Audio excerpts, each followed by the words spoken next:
el Tour de 1992 intentó aportar su grano de arena en el proceso de la Unión Europea. 7 naciones formaron parte de un itinerario que sumó 4.000 kilómetros. Su punto de partida por primera vez en su historia fue San Sebastián. La etapa prólogo de 8 kilómetros reunió a 216 corredores de 20 países en 24 equipos.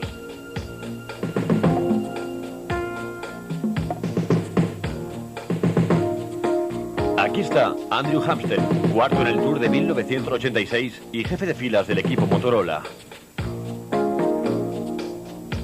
Greg LeMond, decidido a mostrar al mundo su gran clase.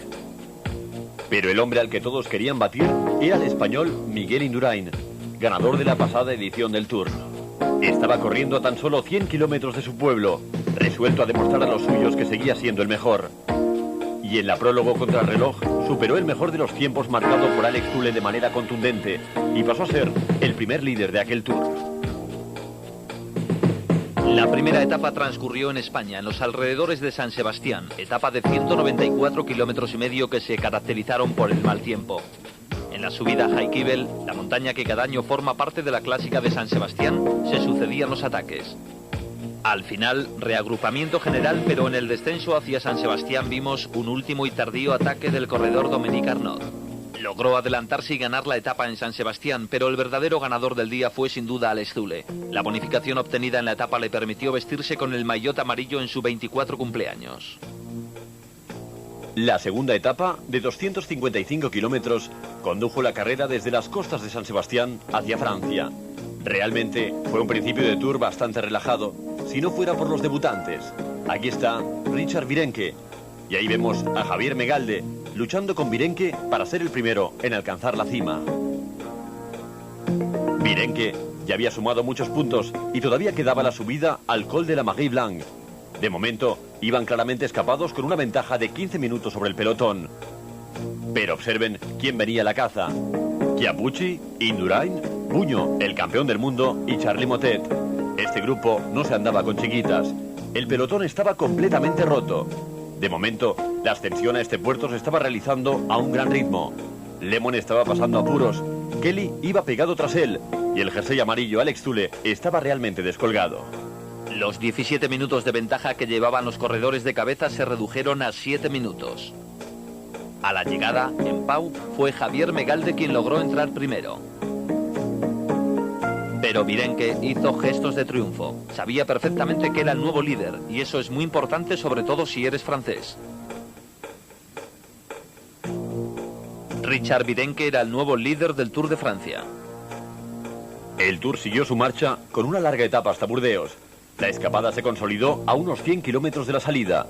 El grupo estaba compuesto por 3 corredores del equipo Buffet, pero como no, el que tiraba del pelotón era el equipo Banesto.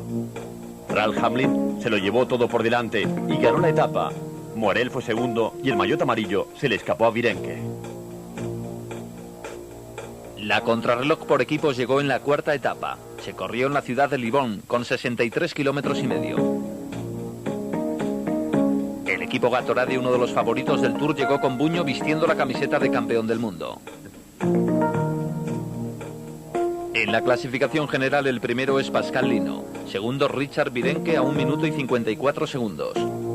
Y a 6 minutos y 28 segundos Miguel Indurain, que hace ahora su entrada junto con el resto del equipo Banesto, que no hizo un buen recorrido. Su posición final en la etapa, séptimos, a 50 segundos del ganador del día. El equipo Z terminó la etapa en cuarta posición a 40 segundos de los vencedores, el equipo Panasonic, que entra en estos momentos con Peter Foss a la cabeza, en plena forma y marcando el mejor tiempo una vez más, 1 hora 13 minutos 15 segundos. Claudio Chiappucci ocupó la cuarta posición en la general y Stephen Roche la quinta. Quinta etapa, 196 kilómetros y hacia la frontera con Bélgica. La carrera continuó en dirección a Bascal, con este grupo de 8 corredores escapados. Pero Guido Bontempi intentó, consiguiendo entrar vencedor con un tiempo de 4 horas y 6 minutos. Fue el ganador de la etapa, pero no del jersey amarillo.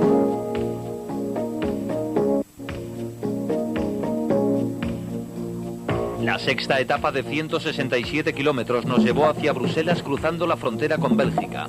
A este corredor, Claudio Chiappucci, no había nada que se le resistiera. Estaba decidido, como dijo, a atacar hasta el final del Tour en el mismo París. El grupo de escapados era el francés Thierry Marie, el número 21 Chiappucci, el 92 Johan Capio y el número 51 Greg LeMond. Daba gusto ver atacar a los grandes en un día como este. El tiempo era horrible y eso pudo suponer grandes diferencias al final del día. La distancia de los escapados iba en aumento. La diferencia era entonces de más de 2 minutos. Un sprinter francés sería el ganador en Bruselas, Laurent Jalabert. Segundo, Claudio Chiappucci. La clasificación general se mantenía con Pascal Lino a la cabeza. Siguiente etapa, 188 corredores. La carrera pasó por diferentes escapadas y reagrupamientos, pero este pequeño grupo tuvo más suerte.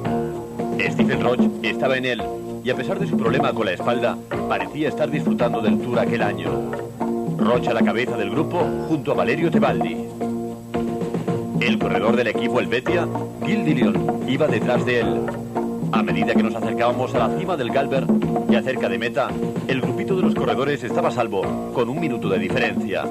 De Lyon fue el vencedor de la etapa, lo que seguramente le supondría una inyección de moral después de 4 horas y 21 minutos sobre el sillín de la bicicleta. La siguiente nos llevó a un nuevo país, Alemania. En 4 días se habían recorrido 4 países. Fueron 206 kilómetros y medio. Vemos a Schivi intentando la escapada con el dorsal 166 junto al español Yannick Barrutia. El salto tuvo lugar en el último kilómetro. El belga Jan Nivens se desligó del resto de los escapados. Nivens ganó la etapa. La primera para Bélgica en este Tour, aunque la general quedaría tal como estaba.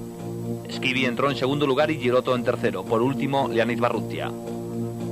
Los corredores fueron trasladados a Luxemburgo. Esta fue la primera de las etapas cruciales. La contrarreloj tenía 65 kilómetros. El trazado de la etapa tenía una gran dificultad. El viento soplaba fuerte y podía romper el ritmo. Vemos a Chiappucci en la salida. Era sexto en la general, por delante de Roche y a 3 minutos y 34 segundos del líder. Estaba dispuesto a todo, pero como alguien dijo una vez, es un corredor sin suerte. Acabó en segundo lugar en los 2 giros anteriores y segundo en el Tour de Francia del año anterior. Aquí vemos la salida del líder, Pascal Lino, con toda la presión que supone serlo. Esta sería la prueba más dura para él desde que se vistió de amarillo en Burdeos. Miguel Indurain parecía tranquilo. El corredor que lo puede ganar todo estaba inmutable, a pesar de que hasta el momento no había respondido a su condición de elegido, de ganador del Tour de Francia y de corredor de privilegio que estaba dispuesto a demostrar su clase. Pero Miguel Indurain, que en sus tiempos parciales parecía decidido a comerse vivos a todos los demás, había cambiado evidentemente. Acababa de coger a Fignon a 6 minutos de él en la salida, en una contrarreloj que fue la más rápida de la historia del Tour. Le había sacado a Buño más de 3 minutos y se colocaba segundo en la general detrás de Pascal Lino. Aún estaba todo el mundo hablando de la increíble contrarreloj de Indurain cuando los corredores se enfrentaron a la 10ª etapa de 217 kilómetros, que los llevaría de nuevo a Francia. Miguel Indurain aún no iba vestido de amarillo, pero ya estaba más cerca. Jalabert ataca, Jalabert en cabeza, Abdullaparov justo en medio y Van Poppel atacando por el exterior. Fue Jean-Paul Van Poppel el que finalmente ganó. En la 11ª etapa hubo algunas subidas y 249 kilómetros y medio. Poco a poco, con cada pedalada, nos íbamos acercando más hacia los Alpes, la alta montaña.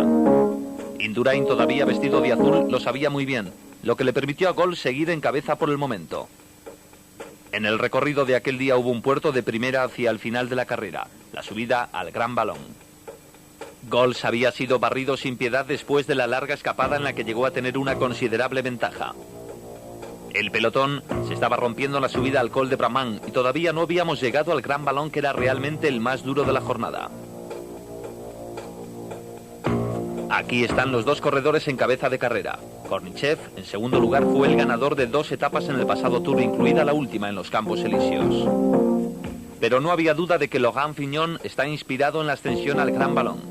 Vemos al final del grupo al ruso Kornichev, al que habían dado caza. Fue una buena etapa la del español del equipo Class Arsenio González. Laurent Fignon recibía instrucciones de su director de equipo. El pelotón se acercaba, pero todavía mantenía 30 segundos de ventaja sobre el resto. El equipo Banesto, con especialistas en prácticamente todas las disciplinas, estaba resultando ser uno de los más fuertes. 2 minutos de ventaja y 235 kilómetros recorridos. Suficiente para Fignon. Vemos al ganador de la etapa cruzando la línea de meta. Solo sacó 12 segundos al segundo clasificado.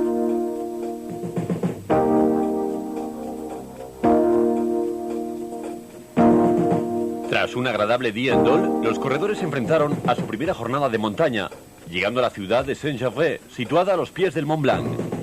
Estaban ascendiendo al Col de Selève. El ritmo que se había marcado era más bien lento. Era una ascensión larga y dura, que en 1973 Luis Ocaña coronó en primer lugar y cimentó así su victoria final en aquel Tour. Un hombre del Banesto tomó el mando en la ascensión. Ralph Walsh iba en el grupo de cabeza. Detrás a la caza, Stephen Roche y Pedro Delgado. Vemos juntos a dos ganadores del Tour.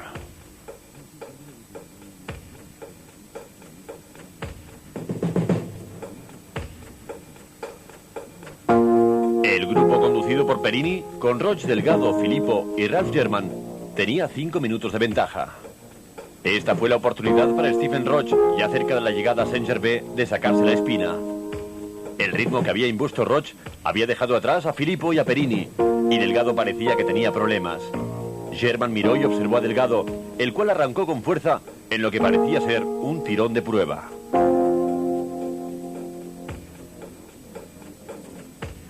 Roche no pudo mantener el ritmo. Ya muy cerca de la llegada, Delgado, en pleno esfuerzo, a los pies de los Alpes, condujo hacia la meta a Ralf German, otro gran escalador a punto de ganar la etapa de Valkenburg. German atacó y Delgado no pudo con él. En la general, Indurain era segundo a 1 minuto 27 segundos de Pascal Lino. Un día más y un país más. Nos dirigimos hacia Italia. Los 165 supervivientes tomaron la salida en Saint-Gervais en dirección a Sestriers. Debían enfrentarse a un puerto de segunda categoría, 3 de primera y 1 de cuarta. El primer ataque se desencadenó nada más iniciarse la etapa. Su protagonista, Claudio Chiappucci, el que nunca descansa. Chiappucci tomó la salida a 4 minutos y 54 segundos del líder en séptima posición y ahora era cabeza de carrera. Otro de los protagonistas, Pello Ruiz Cabestany. El ciclista español corría en un equipo italiano.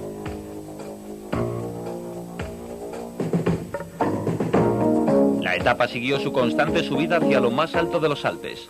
Fue extraordinaria la escapada de Chiappucci. No parecía importarle el mañana. Simplemente atacaba con todas sus fuerzas hasta el límite de sus posibilidades. El grupo en el que iba Greg LeMond tenía problemas. Intentaban no quedarse descolgados.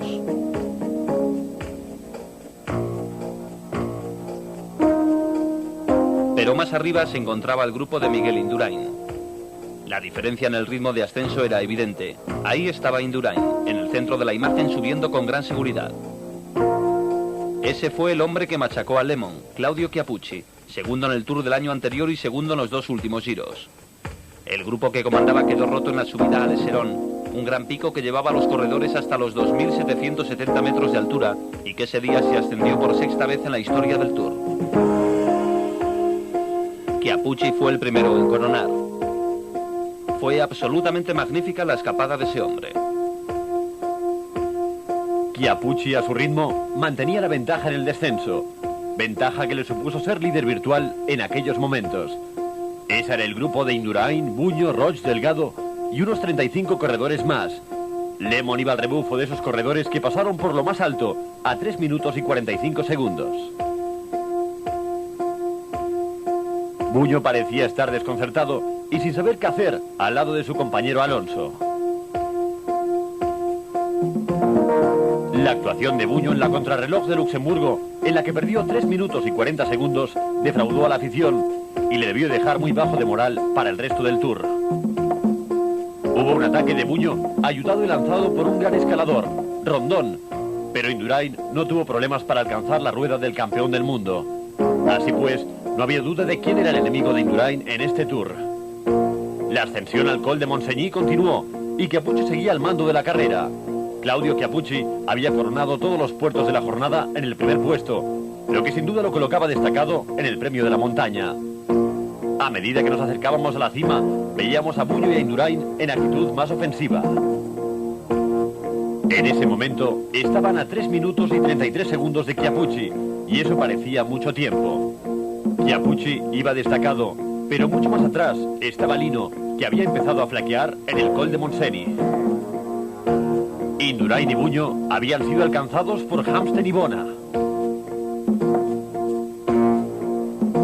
Chiappucci daba la impresión de estar muy cansado después de la gran escalada del día, 190 kilómetros en solitario.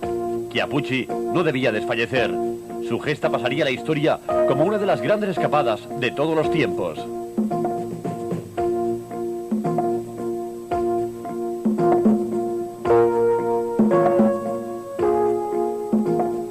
Pero Indurain lo sabía, y esta era la primera vez que le veíamos forzando el ritmo realmente, sin la ayuda de sus compañeros de equipo, confiando en sus propias fuerzas, haciendo todo el trabajo.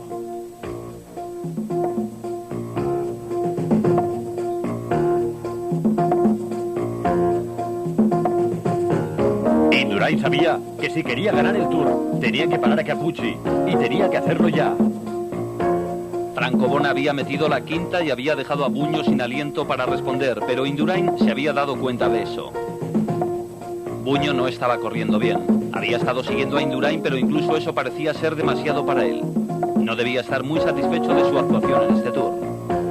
Franco Bona lanzó un pequeño ataque. Algunos aficionados animaban a Buño.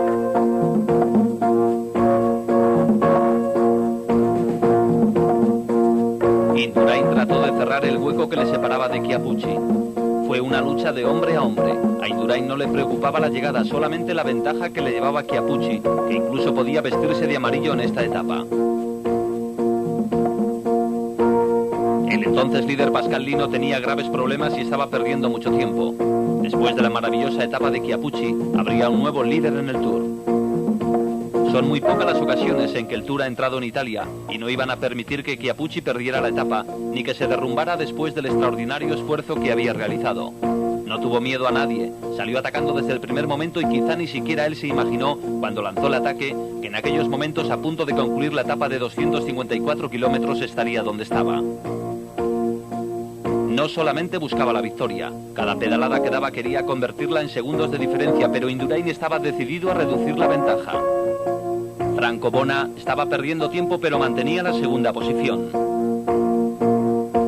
Indurain sabía que si seguía controlando a Chiappucci, en aquella etapa podía vestirse de amarillo. Era él quien podía sacar mayor partido a la etapa saltando al primer lugar de la clasificación general. Todo el mundo sabía, y él también, que Pascal Lino había sucumbido en las subidas Striers.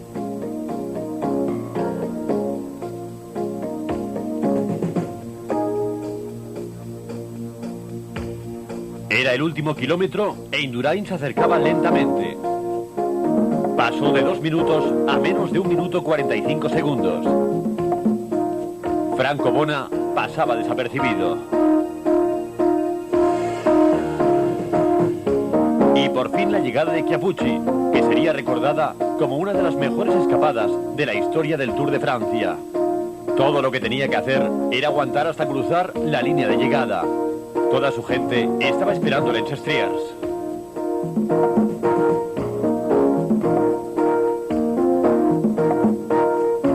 Chiappucci encabezaba la clasificación del premio de la montaña. El tiempo diría si también se vestiría de amarillo.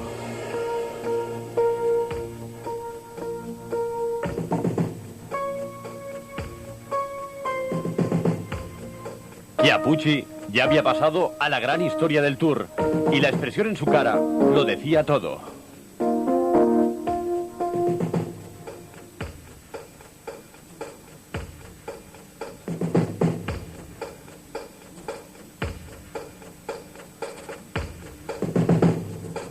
Franco Bona llegó a 1 minuto y 34 segundos de Chiappucci.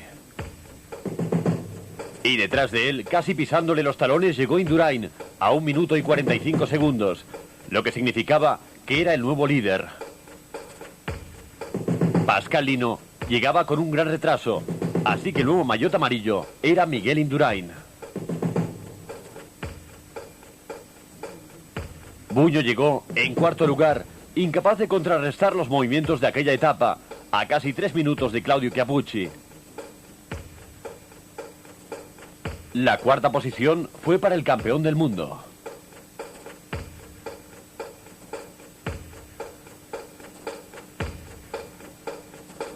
Llegamos a la etapa de Alpe d'Huez con la terrible ascensión al Col de l'Olivier, el Croix de Fer y el mismísimo Alpe d'Huez. Todo empezó en Sestriers.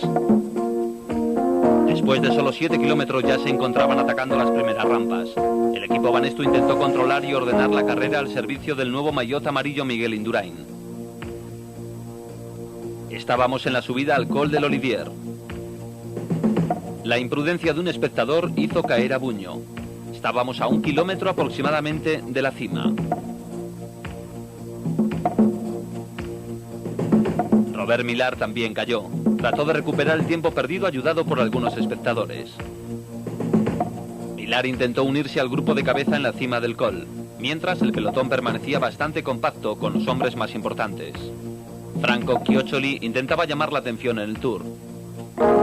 Ahora que ya no estaba considerado como un posible vencedor del Tour, quizá pensara en destacar como vencedor de etapa. Logan Fignon estaba atacando de nuevo, pero pensaba más en su compañero de equipo y líder Buño. Fignon coronaba el puerto seguido de Buño. Por fin le veíamos atacar. Claudio Chiappucci, al que no parecía haberle afectado la larga escalada del día anterior, corría junto a Miguel Indurain.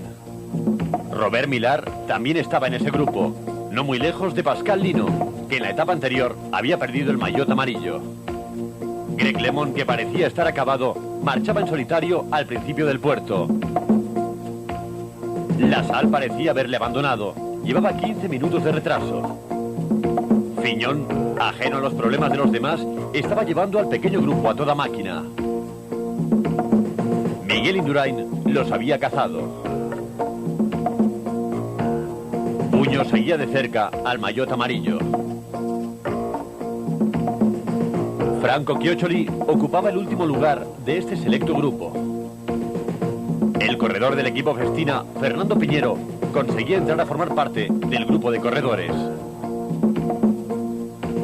Nos acercábamos a Saint-Jean-de-Maurienne, el lugar del control de avituallamiento. Este iba a ser el fin para LeMond. Este era el grupo que estaba causando todos los problemas. Jesús Montoya, Andrew Hampsten y Franco Bona. Otro hombre que estaba sufriendo los rigores de la carrera lejos de ahí era Stephen Roche. Los corredores de cabeza, con Eric Boyer al frente, pasaban por la cima de Croix de Fer. Una escalada tremendamente difícil. Cerca de Boyer, Chiappucci, el actual rey de la montaña, con su característico movimiento, al lado de Miguel Indurain.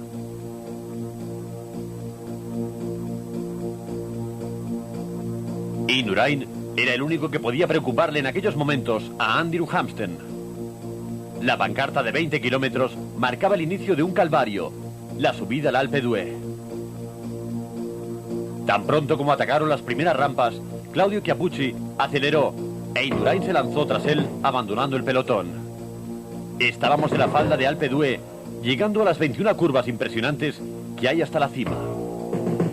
Chiappucci miró hacia atrás para ver si le seguían y cómo no se encontró con el maillot amarillo. Ahí estaba la respuesta, una vez más, de un campeón como Miguel Indurain. Aunque debería estar preocupado por el americano que tenía 5 minutos de ventaja y que marchaba muy bien. Aquí están Andrew Hampsten a la izquierda, Franco Bona y Jan Nivens, la gran sorpresa que todavía se mantenía en el grupo. Bona había tenido una buena actuación en estos 2 últimos días, en los Alpes. El día anterior había sido segundo en Sestriers. Los aficionados les ofrecían botellas de agua. La mayoría llevaba 3 días esperando la llegada del Tour para coger un buen sitio. Algunos espectadores van cada año y suelen situarse en el mismo lugar. Esta era la 17ª ocasión en que el Tour terminaba etapa en Alpe d'Huez. La altura no es mucha, un poco más de 1800 metros, pero la pendiente y el trazado de la carretera lo hacen de extrema dificultad.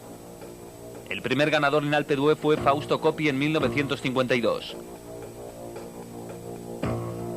Era tremendo el ritmo impuesto por Hampsten, que hacía que Boyer tuviera problemas para seguirle. Boyer, el sustituto de Greg LeMond, ahora que este se había ido, tenía problemas en la subida al Alpe-d'Huez. Nivens ya no estaba entre ellos, lo que no fue ninguna sorpresa, pero Bona todavía aguantaba.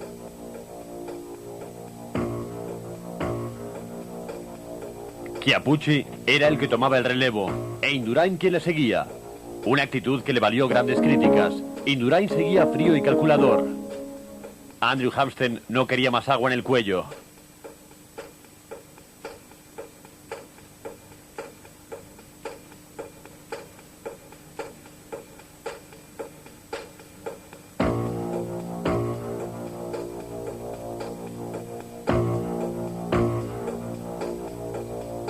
Hampsten estaba a mitad de camino de la cima y Bona parecía empezar a flaquear.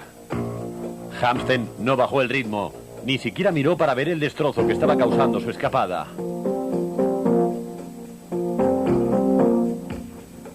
Andrew Hampsten había nacido en Colorado, se hizo profesional en 1985, se fue a vivir a Italia y ganó la Vuelta a Suiza en 1986. Fue la primera victoria de un ciclista americano en una prueba por etapas. En esta ocasión estaba teniendo el día más grande de su carrera. Esta es la etapa que todo ciclista quiere ganar. Richard Virenque estaba teniendo una actuación muy destacada en su primer Tour de Francia. Llegó a vestirse de amarillo y encabezar la lista del premio de la montaña. Estaba haciendo un esfuerzo enorme para conseguir una buena clasificación en París. Indurain por fin decidió atacar junto con Chiappucci. En cuanto incrementaron el ritmo, se quedaron solos y fueron cazándolos a todos uno a uno.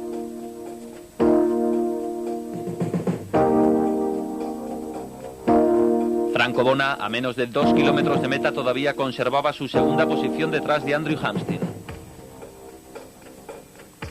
No estaba nada mal. El día anterior fue segundo detrás de Chiappucci y ahora iba al segundo en Alpe-d'Huez. Estupendo esfuerzo el del italiano, que supo mantenerse al amparo de dos grandes corredores en esos 2 últimos días. Claudio Chiappucci y Miguel Indurain seguían juntos. Andrew Hampsten estaba a 1 kilómetro de la meta. Quizás no ganara el Tour, pero seguro que en aquella jornada iba a escalar un montón de puestos en la general.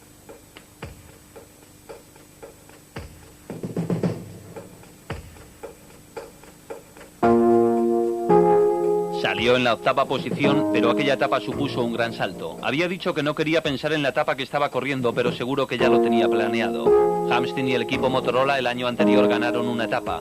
Fue el primer año bajo la tutela de Phil Anderson, pero ahora Hampsten les estaba proporcionando la mejor etapa que pudieran haber deseado. Miró hacia atrás y no vio a nadie. Hampsten fue aclamado por el público en un día fantástico. Bona entró en segundo lugar y Boyer en Nivens no mucho después. Este fue el orden de llegada al Alpe-d'Huez. La figura, no había duda, Andrew Hampsten. Fue el mejor día de su vida como profesional. Indurain llegó a 3 minutos y 15 segundos, lo que le mantuvo como líder de la general. Chiappucci aparecía segundo a 1 minuto 42 segundos. 198 kilómetros más en la siguiente etapa, la 15ª, que iba de Bourg-du-Chans a Saint-Étienne. Fue una etapa movida desde el principio. Este grupo se escapó prácticamente con el disparo de salida. Eran 20 corredores y llevaban una ventaja de aproximadamente 4 minutos y medio. El que saltó del grupo fue Richard Virenque, arañando puntos para el premio de la montaña. Virenque fue absorbido y fueron Franco Chioccioli y Harold Mayer del equipo PDM los que saltaron posteriormente. El pelotón llevaba 4 minutos de retraso con respecto a los dos escapados, pero no representaban ningún peligro para el liderato de Indurain.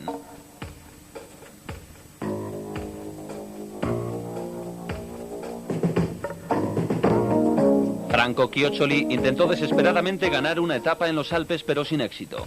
Ahora lo iba a conseguir. Chioccioli entró unos 30 segundos antes que el resto de los corredores. Fue su primera etapa en un Tour.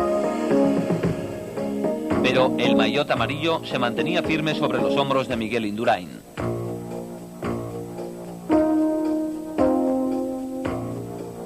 Decimosexta etapa, Saint-Étienne-la-Bobol, de 212 kilómetros. Después de la batalla de los Alpes quedaban 133 supervivientes. La lluvia apareció y provocó algunas caídas.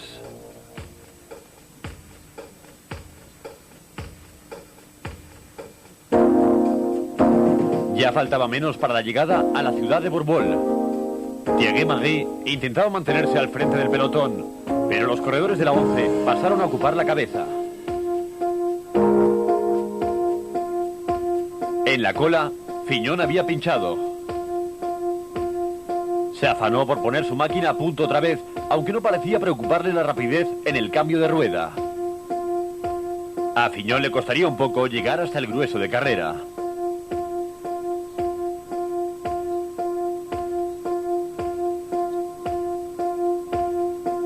Stephen Roche, que iba primero, no se esperaba el mal tiempo que encontraría en la cima.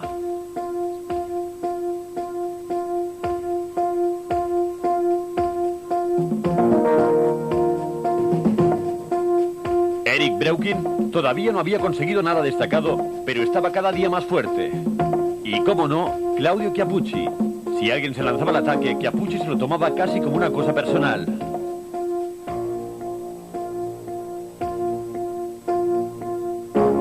Naturalmente, Indurain iba detrás de él para asegurarse de que no sacara ninguna ventaja.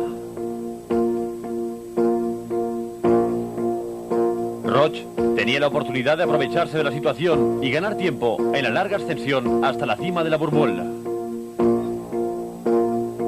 Chiappucci había sido neutralizado por Indurain.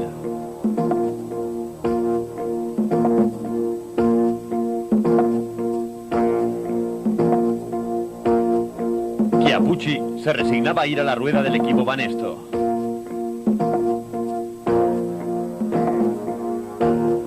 El equipo Banesto funcionaba a la perfección. Tenía un hombre para cada situación y cuando no lo tenía, Indurain se hacía cargo de todo.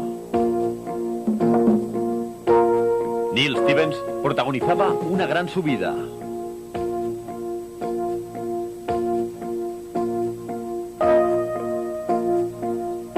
Roche seguía destacado y debía aparecer en cualquier momento, saliendo de la niebla.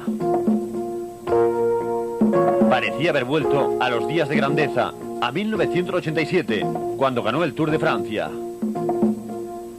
El que fuera ganador del Giro y campeón del mundo en 1987, ya había ganado una etapa en condiciones muy parecidas, en el Col de l'Aubisque, en los Pirineos.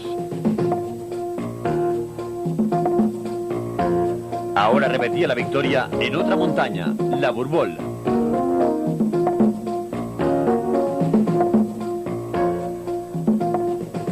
Llevaba casi un minuto de ventaja sobre los demás corredores. Salió de la nada. Se caló la gorra y consiguió su etapa.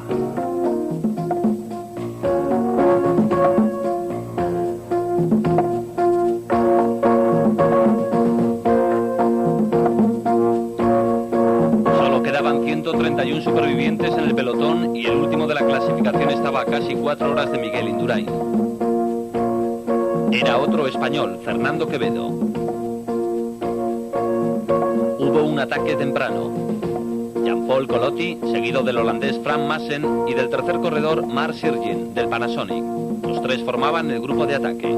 Al paso por el control de habituallamiento, la escapada parecía ya un hecho consumado.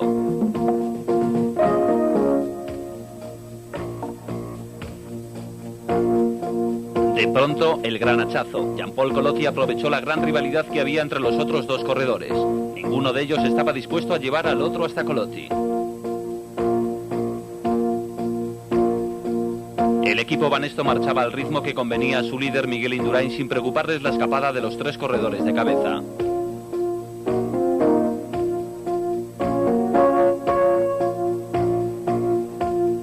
La rivalidad malentendida hizo que Jean-Paul Colotti se aprovechara y obtuviera una de las victorias de etapa más fáciles de aquel Tour, y él lo sabía. Fue como un premio de consolación para el equipo Z, el grupo de Greg LeMond. Fue una victoria para un sprinter en solitario, un corredor que tuvo una buena actuación en la París-Roubaix. Jean-Paul Colotti no acababa de creer lo que estaba pasando. Maassen entró en segunda posición y Sargent tercero. En la general no había cambios.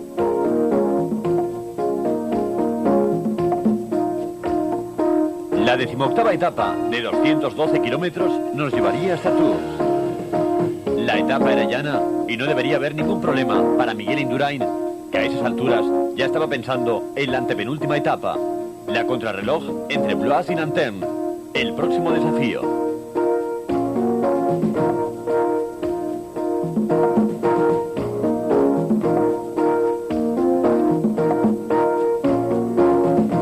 La carrera continuó a gran velocidad. Alan Piper estaba en un buen momento, pero la lucha era muy fuerte y en más de una ocasión pensó que no llegaría al final. El fuerte viento de cola mantenía al pelotón más o menos unido. Era difícil escaparse.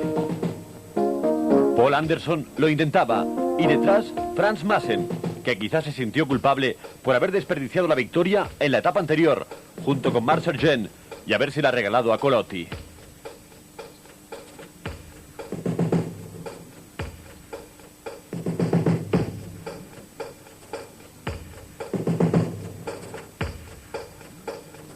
Aún había corredores que podían y deseaban ganar una etapa. Stephen Roche intentó una vez más arañar segundos y lanzó su ataque. Junto a él iba Maurice von Driest. El viento soplaba en el costado izquierdo de Roche. Claudio Chiappucci aceleró.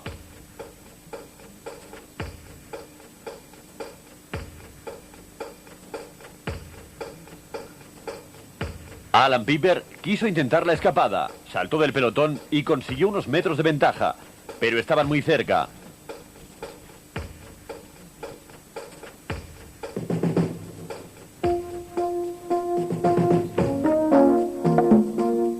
Aquel año se decidió suprimir los tiempos de bonificación en las metas volantes y los grandes favoritos no se molestaban en disputarlas.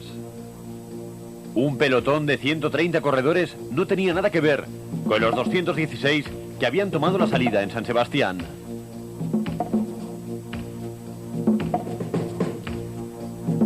Una vez más, fueron los hombres que no tenían ninguna posibilidad para la clasificación general los que intentaron ganar la etapa. La cuestión era probar.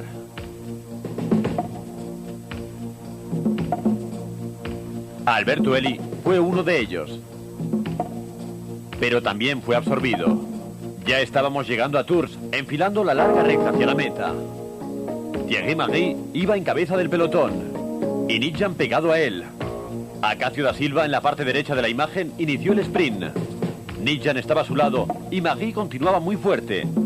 Acacio da Silva, maillot amarillo de Luxemburgo hacía 2 años, iba en cabeza. Nijjan intentó llegar a su altura y Magny corría en el extremo. Magny iba a poder con todos. Llegó primero. No se produjeron cambios en la general. Llegamos a la segunda gran etapa contrarreloj, 64 kilómetros desde Tours a Blois. Aquel debía ser el día en que viéramos a Miguel Indurain confirmar su posición como ganador del Tour de 1992. El corredor que acababa de tomar la salida era Steven Hatch, y este otro Steven Roche, que se aproximaba a línea de llegada en Blois. El tiempo marcado 1 hora 16 minutos y 32 segundos. Desde luego no iba a ser el mejor tiempo del día. Claudio Chiappucci, que el año anterior nos había sorprendido a todos en la última contrarreloj, marcando el mejor tiempo en el primer control, aquel año no fue ni la sombra de Indurain, que parecía estar volando. Chiappucci estaba muy cerca de ganar el premio de la montaña por segundo año consecutivo y de acabar el Tour en una excelente posición. Esa era su meta. Gianni Bugno por fin había despertado, entró marcando el segundo mejor tiempo en los diferentes controles y haciendo una etapa digna de su clase detrás de Miguel Indurain. Nada recordaba el gran fracaso de la primera contrarreloj, pero Indurain estaba en un gran momento de forma. Demostró ser el mejor contrarrelojista que hay en el mundo.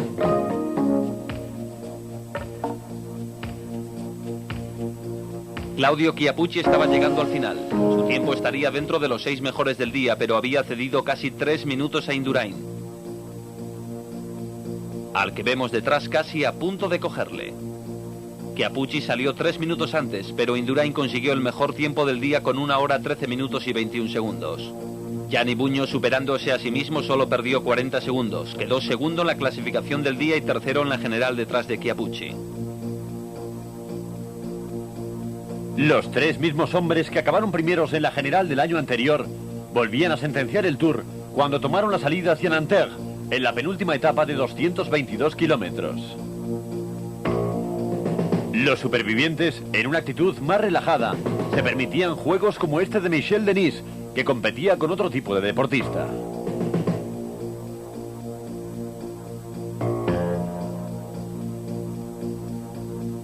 Seguían los ataques en aquella carretera larga y llana que nos conduciría hasta la llegada en Nanterre, en las afueras de París. Al día siguiente sería la última, la Défense Campos Elíseos.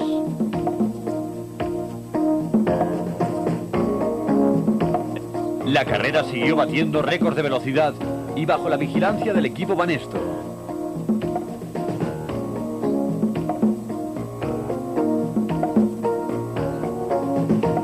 Tuvo lugar la pequeña escapada del día. Nadie le concedió la menor importancia, excepto uno de los escapados, Peter de Klerk, que intentaría una segunda victoria para el equipo Lotto. Peter de Klerk, delante de Vansela y de Thierry Laurent. Finalmente, fue de Klerk quien se llevó la palma. Ninguno de los tres corredores contaban para la general, pero llegaron 7 minutos por delante del pelotón en el que iba Miguel Indurain. La general permaneció inalterada. 141 kilómetros y 130 supervivientes tomaron la salida para la última etapa del Tour en París.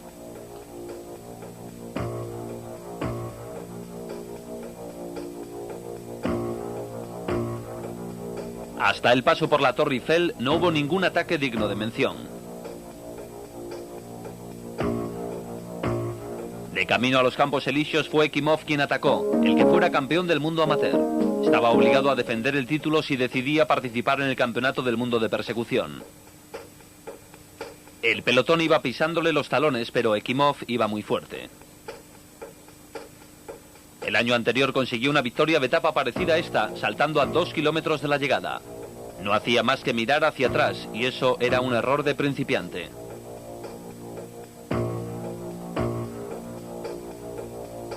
Le vemos cruzando la Plaza de la Concordia. Tras una curva se puede ver el final. Ekimov podía conseguir la victoria en una de las etapas más codiciadas del Tour de Francia, la victoria en los Campos Elíseos. Ekimov enfiló la recta de llegada, pero el pelotón iba pegado a él con los sprinters a la derecha. Musio, un corredor muy fuerte que sabía cómo aprovechar sus fuerzas, iba muy rápido. Ludwig también saltó del pelotón. Ludwig, compañero de equipo de Ekimov, le rebasó y entró vencedor. Jean-Paul Van Poppel fue segundo, Johan Musio tercero y Jalabert cuarto. Todos eran sprinters. Pero el ganador del Tour de Francia fue Miguel Indurain, al que vemos siendo felicitado por sus compañeros. Fue el mejor y el más fuerte de la carrera y no había nadie que se atreviera a decir lo contrario.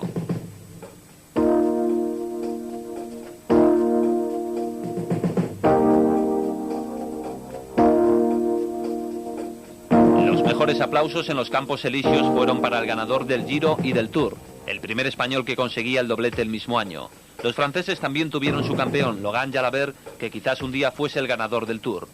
Era un corredor excelente y muy completo. El ganador a los puntos por delante de Musio. Fue una gran contienda la de estos dos hombres que al final se decantó en favor de Jalabert.